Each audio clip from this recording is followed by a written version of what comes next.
Welcome, viewers. Today, in today's shows, this is Youth at the Crossroads.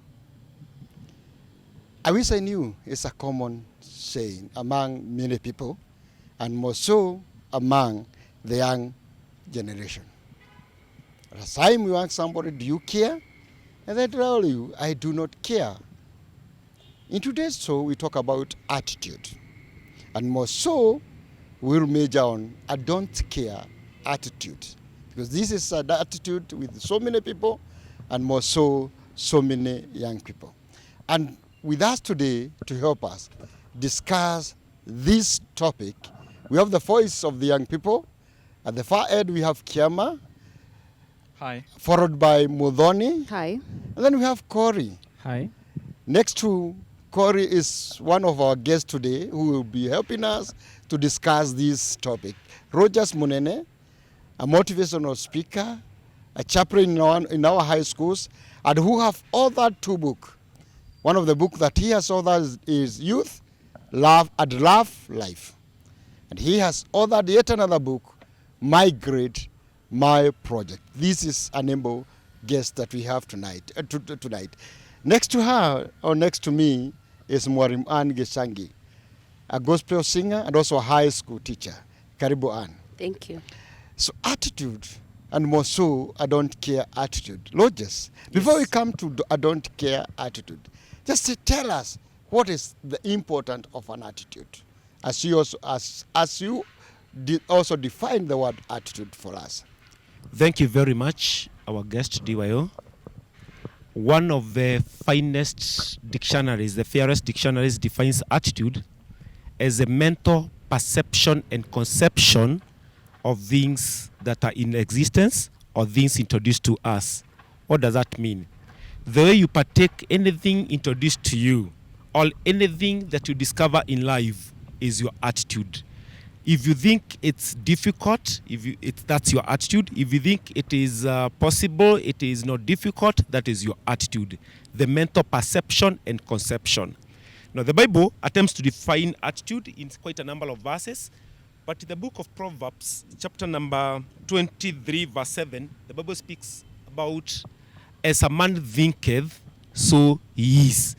That what any person thinks about anything that comes their way, that is what that person is. A philosopher, a contemporary philosopher, defined attitude and spoke about and said, in this life there is nothing good or bad. Thinking makes it so. It could be a bit controversial because of our faiths and our beliefs, but that is it. That attitude is all about what comes to our mind. What's the importance of attitude? Because the importance of attitude is that attitude forms your way, defines your character. Attitudes can be used as an impetus, or rather something that helps direct your energies and your efforts towards something that comes your way. If it's about academics, attitude is what will make you, positive attitude is what will make you take it positively to your own benefit. Negative attitude is what will make you lose it. And that not only in matters academics, but also in matters life. So the mental perception and conception is very, very important. The way we partake things, even as they come our way. Thank you so much, Roger. You said that attitude forms your way. So you can find yourself in a ditch. Yes. Because of your attitude. Yes. You can find yourself in the right direction. Yes. Because of your attitude. Because attitude formed your way. And I'm sure Mwarim will agree. Yes. Attitude forms your way. But then we find most of our young people have the so-called I don't care attitude.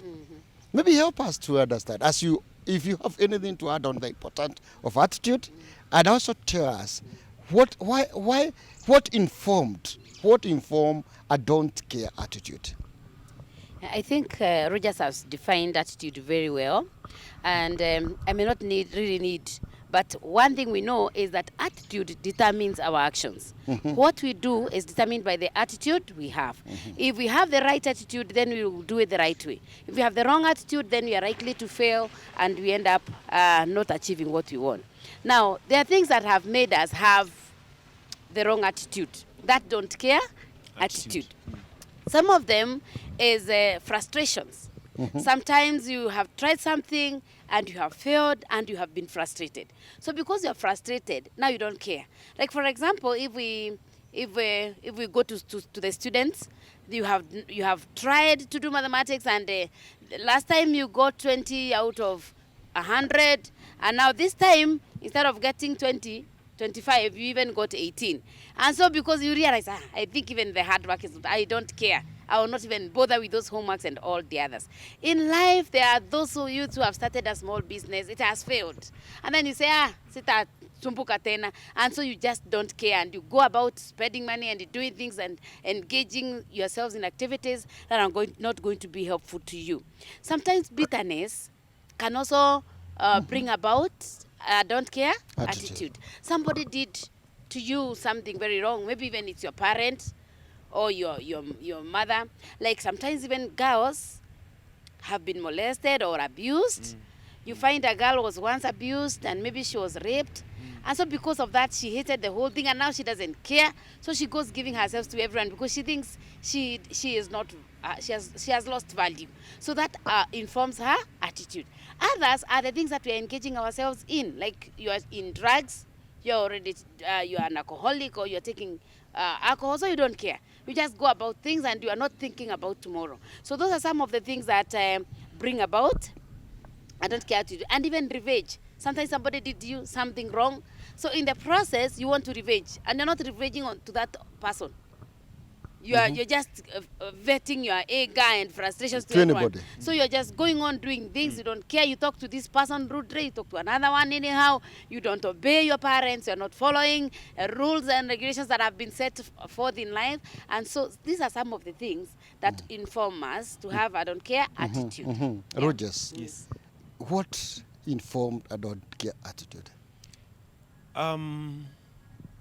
As Mwalimu Ann says, the environment, or rather the people that are around our circles, are likely to so much affect the way we partake, conceive, or rather perceive things about this life. I met two sons whose unfortunately were sons to a drunkard father. And one of them was a drunkard, a very bad drunkard. The other one had refrained from drunkenness, kabisa. And I wanted to know exactly what influences this. And the drunk son told me that he has been influenced to that drunkenness by his irresponsible and drunkard father. The other one told me the way he saw the much that drunkenness has wasted his father, he purposed not to go that way. Now, the thing here is the perception. In you. What did you take out of what came your way? We've had so many young people who have lost it in life because they partake what is negative as worthwhile. And so should they see somebody messing up someplace, they would want to take it after them without caring of, or rather questioning the repercussions. They don't care about, then after indulging or rather getting myself to this, what do I get? After all is said and done. Result, yeah. And so when we have the attitude that, or rather we have the mentality that we don't care of the repercussions, the aftermath, the consequences, what we get out of these, then we have the don't care attitude. We have the don't care attitude. Yes. Let me go to the voice of our young people who are with us today. And I want to go to Corey. You have heard what the able guests have said.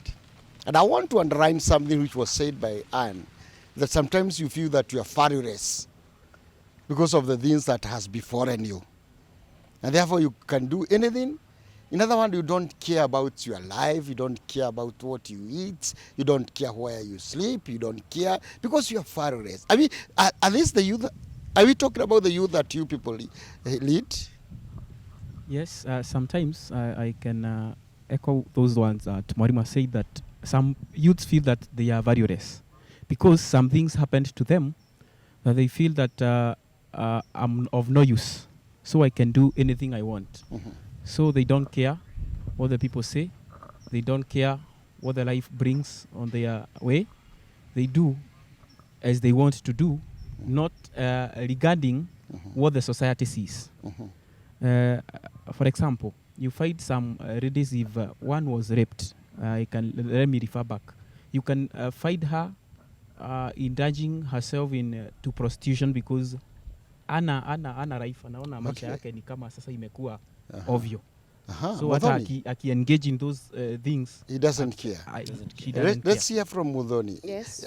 Are we talking about the youth, that you people are leaders of the youth? Yes. Yes, sometimes you have that bad attitude because of frustrations. And also I want to point out something else. Being very successful. Sometimes you feel you've made it and you earn so much, you get an attitude from that. Not all people, but you get most an of attitude them, most for of the being youth. successful? Yes, you have the money, you have everything, you're very successful. So you get that attitude, which will end up destroying you. Yes. Arrogance. Yeah, you're Kema. very arrogant, you don't care. Yeah. Kema. Yeah, for me, I would say, like maybe engaging yourself with toxic people. When you engage yourself with the toxic people, of course, toxic things will start emanating from that kind of an influence, because you will have that kind of a don't care spirit. You don't know, you don't care what is going to happen. Probably because you see this person is doing this thing, and therefore you want also to do. Let me point out something, like for example in campuses. Like for example, you find a guy in a class. Probably I got in touch with Muthoni, and then I left Muthoni. And therefore, this guy takes Muthoni, and of course knows exactly what I did to Muthoni. So that one is a don't care spirit. And then they come along showing everyone that for sure this is Muthoni. You can't do anything. I am doing whatever that I'm doing to her, just exactly the way you are doing. That one is just engaging yourself. And then you find that I'm going together with Corey, and then talking about this lady. That one is a don't care spirit. That is a don't care spirit. Yeah. Are there dangers of that don't care attitude, Mwarimu? Are there dangers? Yes, of course, there are dangers. Because when you get that don't care attitude, it means sometimes you're just doing things for the sake of doing. So one thing is that you yourself can influence your life negatively. The end result of what you are doing could be harmful to you. You can also harm others as you're doing this, because you don't care. So you don't care how you talk to someone, even if you tell her very bad things, you don't care. How much you hurt her, you don't care. So that becomes very bad. It also influences your actions, the things that you're doing yourself, the way you're spending time, because you don't care. You just how you are spending your money. So it can have a very great impact even in your future. Lucas will be coming back after break. Yes. But I'm sure you are going to address the dangers and how are we going to help these youth. We are their parents, we are their teachers. Tutawasaidiaje? Ama waendelee kuwa na hii roho tu ya kutojari whatever happened their way. Viewers, we are coming back.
I don't care whatever before me.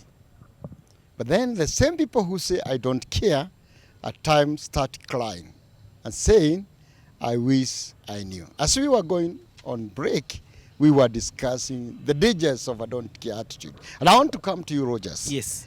Mwalimu Ann gives us some few dangers of a don't care attitude. Yes. And I want us to continue with where Mwalimu Ann left. What are the other dangers that you know of a don't care attitude? No, when you develop a don't care attitude, that you don't care about what comes out of it, you don't care the consequences, you become careless. And we've had so many young people. Can you use your mic? We've had so many young people who are becoming very careless to an extent of limiting themselves from knowing some few things that could have been beneficial to them. Let me start with self-image assertiveness, the way you are. People are created differently, and I believe there is a reason as to why you are created the way you are, either short, plump, slim, whatever way. We've had some people who will have an attitude towards that just because someone else told them something against how they look like. And from there, they no longer care about their self-image. They end up becoming very careless with themselves, that instead of facelifting themselves, instead of adding value to their lives, they destroy themselves. Okay.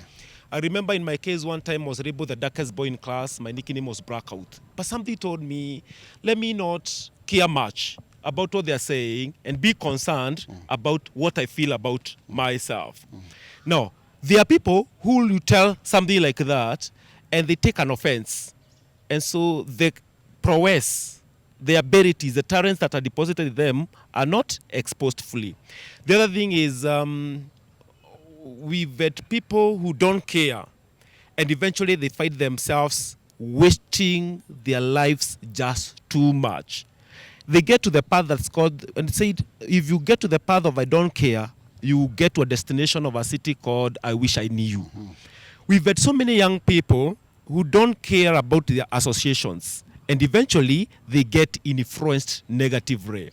Jamaa anakuja na kwambia ni aje gota sijui mambo wanasemanga rasta mendonda and all that, hii inaitwa sigara pafu moja tu, and then unaanza kupafu ile sigara. And you don't care about how you are judged. You don't care about anyone who cautions you against it. Then eventually one time you become a drug addict. We've had girls who don't care about that what their parents are telling them, the elders are telling them against unhealthy relationships. And the aftermath of it, teenage pregnancies. And they bring up children who, instead of becoming a solution to their problems, become part of their problems. And that's how our communities, our societies are getting affected. In matters academics, we have students who don't care about value addition. And Mwalimu will tell us much about this, having been a career teacher, that they don't care about adding their marks. They don't care about upgrading the academic performance. They don't care about the subjects, the topics, subtopics they're weak at. Then the aftermath is posting very poor grades. After all is said and done. And they end up blaming others. They blame their school.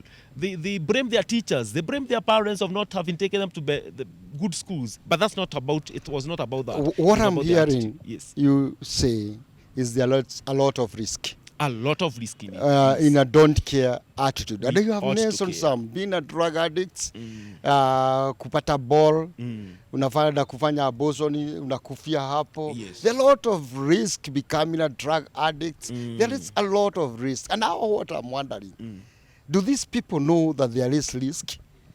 And I'm going to where they are. Mudhoni, I see you looking at me.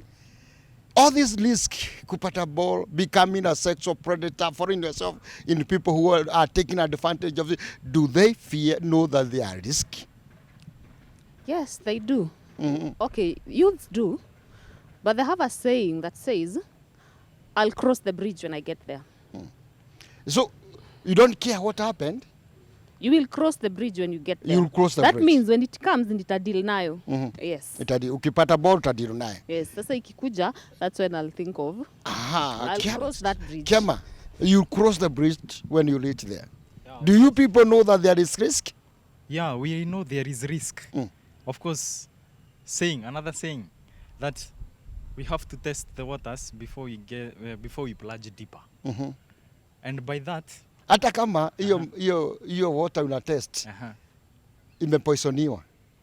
Yeah, yeah, You know, yeah, there is yeah. a song But says that God on saying, fungia ubo yako, kwa sababu yeah. zote zimekuwa, they have been poisoned. Yeah. But you don't care whether you, hata kama unaenda kwa ile ambao is poison, hata kama ukipata STI, STDs, HIV, you don't care. Some don't, some do. Yeah, Uh-huh. yeah. Corey, do you know that they are risky? You know what I'm hearing from Kiaman Mudhoni? Is that hata kama imerogwa, mimi sijari, nikule, alafu after that, hata kama nikipata aid, nitajishot. They are there, and youths know that there are risks. But one thing that makes the youth to indulge in those risks, knowing that there are risks there, is the peer pressure. I have a group and I don't want to leave that group. Si wanafanya hivi. Wacha we move on. Hizo gang. It doesn't matter whether you are risking. No, my But, friend is doing. I will also do. Do you hear what they are saying, Mwari?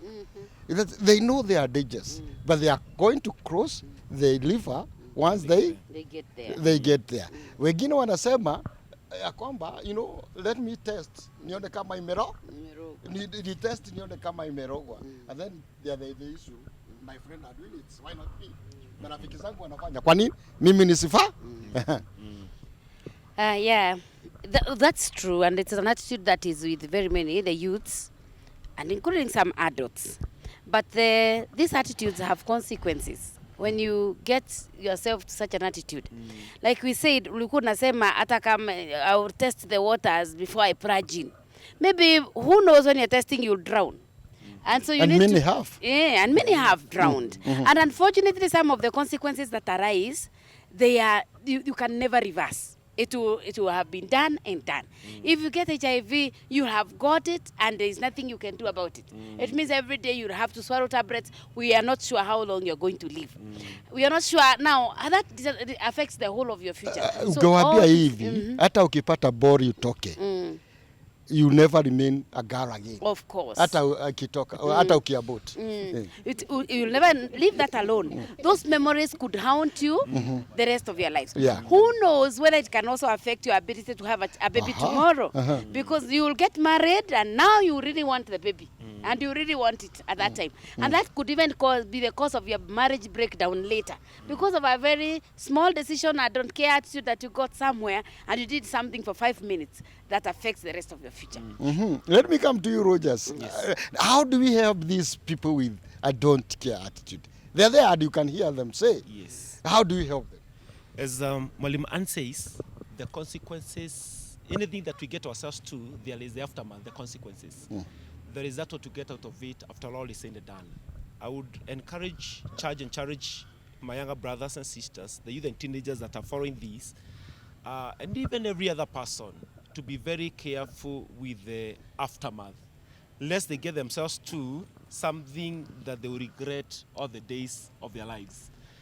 More than they get into something that destroys their entire life. And we've got so many of our youth and teenagers, not even them, even their parents and every other person there, who has found something very attractive. They have got into it without caring much of the consequences, of the aftermath, of what will happen after this. Then, after all is said and done, they have lost themselves. Lastly, the devil is very cunning. And what the devil is doing is killing the conscious mind, the subconscious of people. And then he makes them indulge into sin, makes them indulge into the destructive things with the intention of either exposing them, that they get embarrassed, that they lose their faith in God, that they compromise fully, or that after doing all these things, the devil may win them to his way. To his way. So let's say no to all these ungodliness and pursue righteousness. Living an upright life even as such a true righteousness. Yes. Mwariman, from where Rogers has left, there that youth who is listening to you, and he or she is saying, it is me whom they are talking about. I do not care what will happen to me. And what do I do now to come out of this don't care attitude?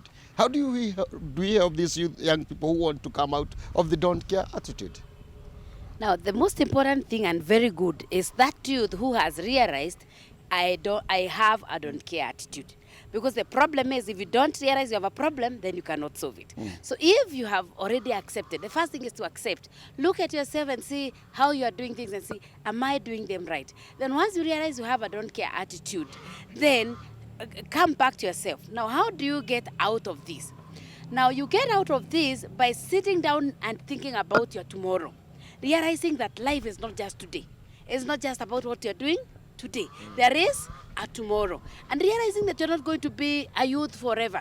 And so from that, you have to be conscious. You consciously make a decision that I am going to change. This is not the way I'm going to be doing things. I am going to get mentors. If I need counseling, I'm going to look for a counselor who is going to help me out so that you can be able to move out of that and be able to proceed with life without that kind of attitude. There is two important things that you have talked about.